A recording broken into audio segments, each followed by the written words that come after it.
Hello guys, may kukwento lang po ako sa inyo. Pagising ko kaninang umaga, may napansin ako at may nakita ako sa ilalim ng upuan. Sabi ko, aba ano kaya yon? Pagtingin ko po, ay isa palang pagong. Kinabahan ako kasi hindi po pala ako sanay makakita ng pagong. Sabi ko, saan kaya galing ito? Ba't di pumasok sa loob ng bahay?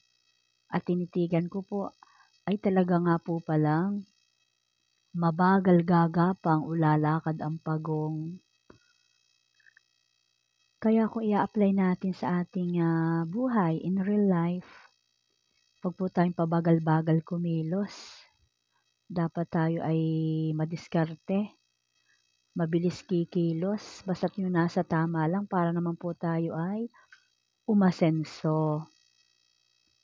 Ang gayahin po natin sa kanya yung pagiging matyaga. Kaya nanalo siya sa Race Over the Rabbit. Natatandaan niyo po ba yung kwentong yun nung tayo maliliit na mga bata pa? Back to pagong. Tinitigan ko po yung pagong.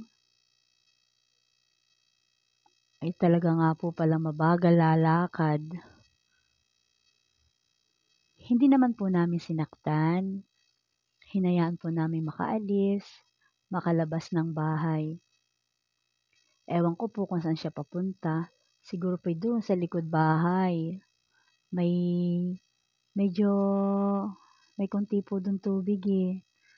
Tsaka may mga damo. Siguro doon siya nanggaling, naligaw lang kaya pumasok dito.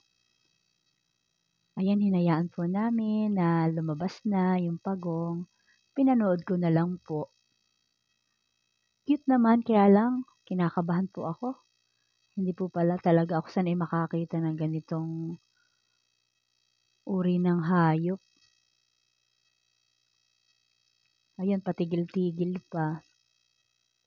Cute naman. Ayan, gumapang na po siya palabas.